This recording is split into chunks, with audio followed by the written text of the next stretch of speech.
কিছু কিছু মানুষ, কিছু কিছু দল, কিছু কিছু গোষ্ঠী একটা বোঝানোর চেষ্টা করছেন যে ৭১ কোনো ঘটনাই ছিল না। তো আজকে আরেকটি কালো দিন, কালো রাত্রি, যে কথাটা যেন আমরা কখনোই ভুলে না যাই। 25শে মার্চের এই রাত্রে পাকিস্তান হানাদার বাহিনীর, তাদের সেনাবাহিনী অপারেশন সার্চলাইট নাম দিয়ে রাতের অন্ধকারে ঝাঁপিয়ে পড়েছিল বাঙালিদের উপরে, ঝাঁপিয়ে পড়েছিল ঢাকা বিশ্ববিদ্যালয়ে, ঝাঁপিয়ে পড়েছিল জগন্নাথ বিশ্ববিদ্যালয়ে, রাজারবাগে, পিলখানায়, বিডিআরের, এবং তারা অসংখ্য মানুষকে সেদিন হত্যা করেছিল। এই কথাটা যেন আমরা কখনো ভুলে না যাই।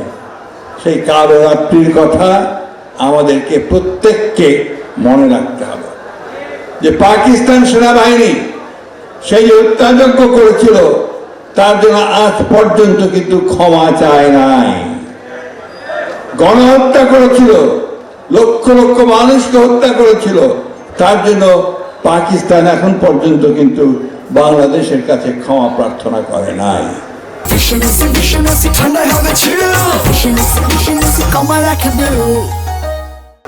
বন্ধুগণের কথাগুলো কেন বলছি? কারণ এখন পরিবেশ তৈরি হয়েছে, কিছু কিছু মানুষ, কিছু কিছু দল, কিছু কিছু গোষ্ঠী একটা বোঝানোর চেষ্টা করছেন যে ৭১ কোনো ঘটনাই ছিল না, এবং মুক্তিযুদ্ধের যে আন্দোলন, মুক্তিযুদ্ধের যে যুদ্ধ, লক্ষ লক্ষ মানুষের যে আত্মত্যাগ, ৯ মাস, দীর্ঘ ৯ মাস ধরে বাড়ি ঘর ছেড়ে কোটি কোটি মানুষ যে ভারতে আশ্রয় নিয়েছিল, বাড়িতে থাকতে পারতো না, পালিয়ে পালিয়ে বেড়াতো, যুবকরা তখন কেউ বাইরে থাকতে পারতো না। সেই অবস্থাটা যেন আমরা ভুলে যাচ্ছি, ভুলে যাওয়ার চেষ্টা করা হচ্ছে। বন্ধুগণ, যারা সেদিন সহযোগিতা করেছে, যারা সেদিন সে হত্যাযজ্ঞে সহযোগিতা করেছে, তারা এখন গলা ফুলিয়ে কথা বলে। আমি কারো নাম বলতে চাই না, বলতেও চাই না, তিক্ততাও সৃষ্টি করতে চাই না। ইতিহাস ইতিহাসই, ইতিহাস কেউ বিকৃত করতে পারবে না। বন্ধুরা, সেই জন্যই আজকের এই রাত্রিটি আমাদের কাছে অত্যন্ত কলঙ্কময় রাত্রি, দুঃখের রাত্রি। আমাদের বহু জ্ঞানী গুণী মানুষকে সেদিন ঢাকা বিশ্ববিদ্যালয়ে হত্যা করা হয়েছে, জগন্নাথ বিশ্ববিদ্যালয়ে হত্যা করা হয়েছে, পিলখানায় হত্যা করা হয়েছে, রাজারবাগে হত্যা করা হয়েছে।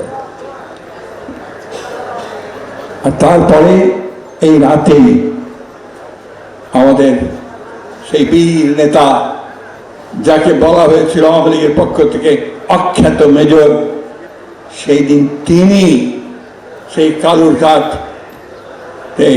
চট্টগ্রাম থেকে পাকিস্তান সেনাবাহিনীর বিরুদ্ধে বিদ্রোহ ঘোষণা করে তিনি যুদ্ধ শুরু করেছিলেন।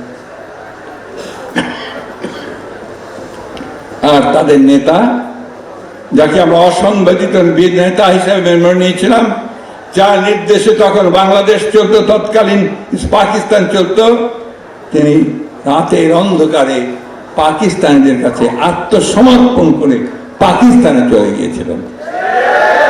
আর আওয়ামী লীগের সব নেতৃবৃন্দ তারা পালিয়ে ভারতে গিয়ে আশ্রয় নিয়েছিল। আর আমাদের লক্ষ কোটি মানুষকে অরক্ষিত রেখে কোন দিক নির্দেশনা না দিয়ে সেদিন তারা পালিয়ে গিয়েছিল। বন্ধুরা, আমাদের আজকের এই দিনের সঙ্গে কিছু মিল আছে। তাদের নেত্রী শেখ হাসিনাও জনগণের যখন তাড়া করেছে, জনগণ যখন তাদের পেছনে রুদ্ররোষে ছুটে গেছে, তখন তারাও সেদিন তাদের সেই দলের নেতা কর্মী সবাইকে অ্যাবান্ডন করে চুপ করে হেলিকপ্টারে করে ভারতবর্ষ গিয়ে আশ্রয় নিয়েছে। মিল আছে না? অনেক মিল আছে। এটাই হচ্ছে যে চরিত্র। ওরা যখন দেখে যে জনগণ চেপে উঠছে, রুষে উঠেছে, আর সামলানো যাচ্ছে না, তখন তারা পালিয়ে যায়। মানুষকে পুরোপুরিভাবে একেবারে অরক্ষিত রেখেই পালিয়ে যায়। বন্ধুরা, 1971 সাল আমাদের জন্য আমরা যারা 1971 সালে স্বাধীনতা যুদ্ধ করেছি, আমরা যে একটা স্বাধীন ভূখণ্ড ছিনিয়ে নিয়ে এসেছি, পাকিস্তানের শোষণ, নিপীড়ন, নির্যাতন থেকে, তাদের হাত থেকে বের করে আমরা যখন একটা স্বাধীন মুক্ত বাংলাদেশ তৈরি করার জন্য যুদ্ধ শুরু করেছি, আমাদের কাছে নিঃসন্দেহে এটা অত্যন্ত আবেগের, অত্যন্ত আমাদের হৃদয়ের একটা যন্ত্রণার মধ্য দিয়ে আসা একটা ঘটনা। আমরা এটাকে ভুলতে পারি না। সেই জন্যই আমরা এটাকে সবসময় মনে রাখার চেষ্টা করি। শহীদ প্রেসিডেন্ট জিয়াউর রহমান সেদিন আমাদের দিক নির্দেশনা দিয়েছিলেন। আরেকজন মহান নারী, যার কথা আমি বারবার বলি, যিনি সেই দিন যখন শহীদ প্রেসিডেন্ট জিয়াউর রহমান ক্যান্টনমেন্ট ছেড়ে চলে গিয়েছিলেন, তার স্ত্রীকে একা ফেলে রেখে, দুটো ছোট সন্তানকে রেখে, তখন এই নারী সেদিন কিন্তু রুখে দাঁড়িয়েছিলেন। তিনি সৈনিকদের বলেছিলেন যে জিয়াউর রহমানের নির্দেশ ছাড়া তোরা অস্ত্র সমর্পণ করবে না। এরপরে তিনি তাদের দুই বাচ্চার হাত ধরে তিনি ঢাকায় চলে এসেছিলেন লুকিয়ে, বোরখা পরে, এবং ঢাকায় তিনি গ্রেফতার হয়েছিলেন পাক সেনাবাহিনীর হাতে, এবং দীর্ঘ 9 মাস তিনি কারাগারে ছিলেন শেষ দিন পর্যন্ত। সেই জন্যই আমি সবসময় বলে থাকি, প্রথম নারী মুক্তিযোদ্ধা যে কেউ থাকে সেটা হচ্ছে দেশনেত্রী বেগম খালেদা জিয়া। বন্ধুগণ, দীর্ঘ করবো না, কিন্তু কতগুলো কথা বলার প্রয়োজন আছে। আমাদের পুরনো স্মৃতিগুলোকে নাড়িয়ে দিতে হবে। আজকাল জেনারেশন জানে না অনেকগুলো কথা। কত ধৃষ্টতা তাদের যে তারা জিয়াউর রহমানকে নিয়ে পর্যন্ত প্রশ্ন করে। ধিক্কার তাদেরকে, যারা নিজের ইতিহাস জানে না, তারা জনগণের জাতির কোনো কল্যাণও করতে পারবে না। ইতিহাস জানতে হবে।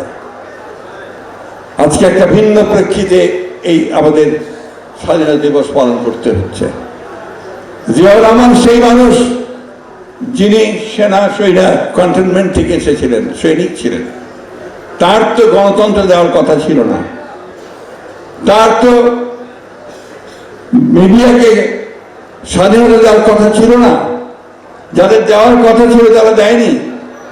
তারা 1972 থেকে 75 সাল পর্যন্ত যে রাষ্ট্র পরিচালনা করেছে, শাসন করেছে, সেটা শুধু দুঃশাসনের একটা সময় ছিল। বন্ধুগণ, সেদিনও 30,000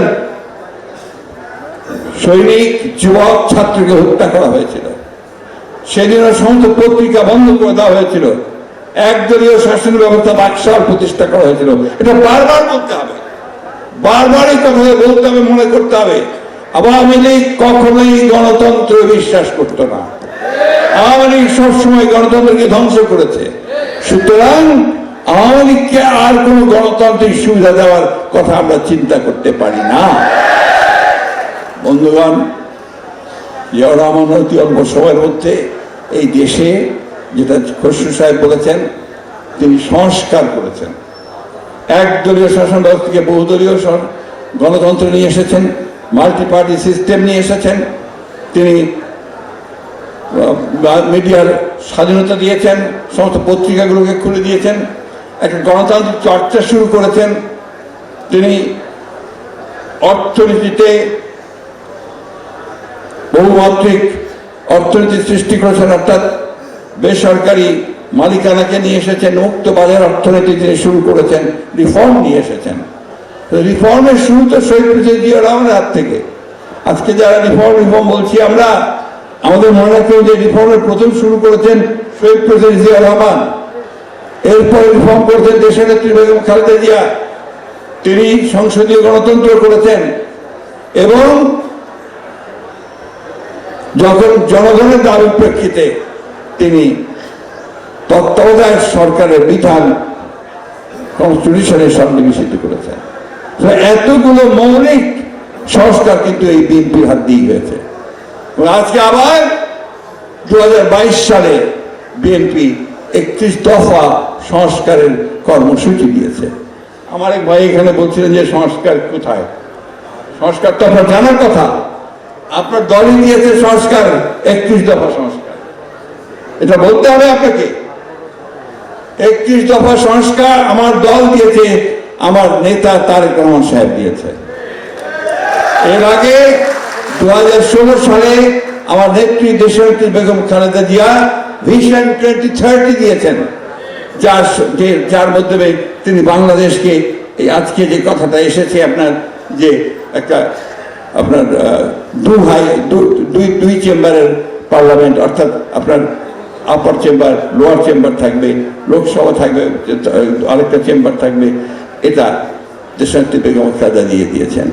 দেশনেত্রী বেগম খালেদা জিয়া এটাকে রেইনবো স্টেটের কথা বলেছেন, অর্থাৎ দল মত নির্বিশেষে সমস্ত জাতি নির্বিশেষে এখানে একটা জাতি নিতে হবে, সেই কথাগুলো তিনিই বলেছেন।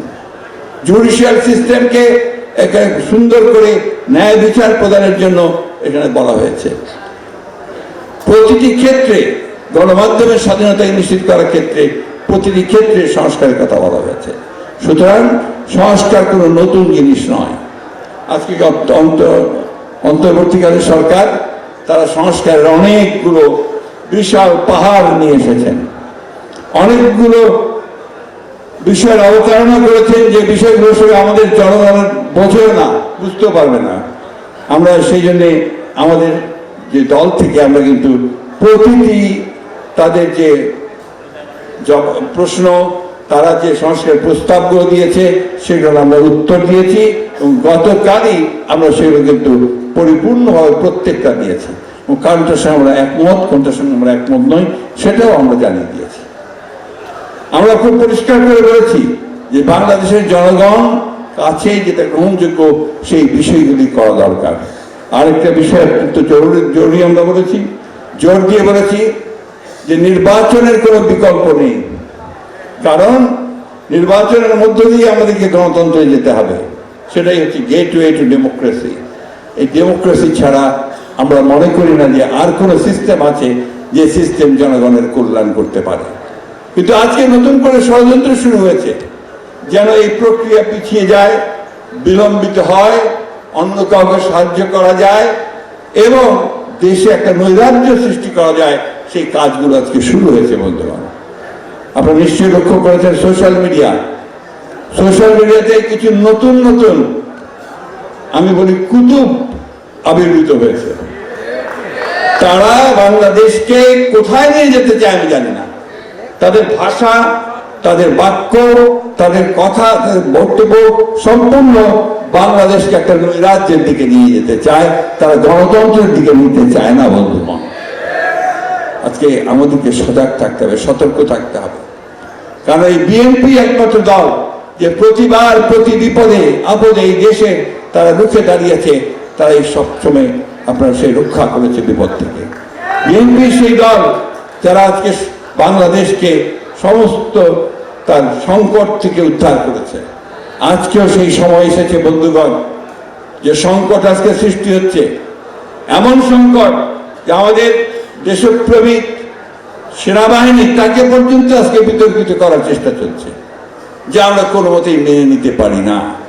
যারা আমাদের দেশকে রক্ষা করে, যারা সংকটের সময় আমাদের পাশে এসে দাঁড়ায়, তাদেরকে আমরা কখনোই আমরা বিতর্কিত হতে দিতে পারি না। আমরা অবশ্যই 2024 সালের যারা প্রাণ দিয়েছেন, যারা শহীদ হয়েছেন, তাদের প্রতি আমাদের গভীর শ্রদ্ধা আমরা জানাই, সবসময় জানাই। আহত হয়েছেন তাদের প্রতি আমাদের সমবেদনা আমরা জানাই। এবং সেই আন্দোলনে আমাদেরও প্রায় 800-র মতো ছাত্র যুবক তারাও শহীদ হয়েছেন। 15 বছর আমরা লড়াই করেছি। আমাদের নেতা কর্মীরা কেউ বাড়িতে ঘুমোতে পারেনি। 60 লক্ষ মানুষের বিরুদ্ধে মিথ্যা মামলা হয়েছে। আমাদের ছেলেরা এখনো তারা মোটর সাইকেল চালায়, অকারি করে, এখনো করে। বন্ধুগণ, এরপরেও আমাদেরকে শুনতে হয় যে বিএনপি কি করেছে। বিএনপি তো শুরু করেছে, বিএনপি তো এত ত্যাগ স্বীকার করেছে, বিএনপি তো ভিত্তি তৈরি করেছে। আজকে হঠাৎ করে একটা বিপ্লব ঘটেনি, বিপ্লবের ভিত্তি তৈরি করা হয়েছে বন্ধুগণ। আজকে সেই বিপ্লবের ভিত্তি তৈরি করেছে বিএনপি। তাই বন্ধুগণ, আপনাদের মন ছোট করার কোনো কারণ নেই। সবসময় বুক উঁচু করে বেড়াবেন যে এই বিপ্লব, এই পরিবর্তনের আপনারাই হচ্ছেন হোতা, আপনারাই হচ্ছেন সামনের দিকে এগিয়ে যাবেন। আরেকটা কথা অত্যন্ত অত্যন্ত মনোযোগ দিয়ে শুনবেন এবং অত্যন্ত ভালোভাবে শুনবেন। এমন কথা যেন আমাদেরকে না শুনতে হয় যে বিএনপি খারাপ কাজ করছে, তাহলে যে সম্ভাবনা সৃষ্টি হয়েছে সেই সম্ভাবনা কিন্তু নষ্ট হয়ে যাবে। এখানে ঢাকার নেতারা আছেন, ঢাকার বিভিন্ন দেশের নেতারা আছেন, আপনারা আপনাদের নেতৃবৃন্দকে সবাইকে নিয়ে এই বিষয়গুলো আপনারা সব সময় খেয়াল করবেন। আর মনে রাখবেন, আপনাদের উপর নির্ভর করছে ভবিষ্যৎ বাংলাদেশ, আপনাদের উপর নির্ভর করছে ভবিষ্যৎ গণতান্ত্রিক বাংলাদেশ, আপনাদের উপর নির্ভর করছে ভবিষ্যতের বৈষম্য বিরোধী বাংলাদেশ। যারা 100 গাড়ি নিয়ে ইলেকশন ক্যাম্পেইন করতে যায় তারা কি করবে সেটা আমরা ভালো বুঝি। বিএনপি জনগণের সঙ্গে আছে, অতীতে ছিল, থাকবে, এবং বিএনপি অবশ্যই তারা জয়যুক্ত হবে ইনশাআল্লাহ। আমাদের নেতা তারেক রহমান বারবার করে নির্দেশ দিয়েছেন যে আপনারা সঠিকভাবে সুন্দরভাবে জনগণ যেন ভালোবাসে আপনাদেরকে, সেই কাজগুলো করতে থাকুন। আজকে রোজার মাস, এই রোজার মাসে আসুন আমরা সবাই আল্লাহ তাআলার কাছে এই প্রতিজ্ঞা করি যে আমরা এখন এমন কাজ করব যে কাজগুলোতে জনগণ যেন বিএনপিকে সবসময় ভালো বলে, জনগণ বিএনপির কাছে আসতে চায়, সেই হিসেবে যেন আমরা কাজ করি। আমি সব শেষে আবার 1971 সালে যারা শহীদ হয়েছেন তাদের প্রতি শ্রদ্ধা জানাচ্ছি আমাদের নেতা শহীদ প্রেসিডেন্ট জিয়াউর রহমানের, যিনি আমাদের স্বাধীনতার ঘোষণা দিয়ে আমাদেরকে নতুন জাতি উপহার দিয়েছেন।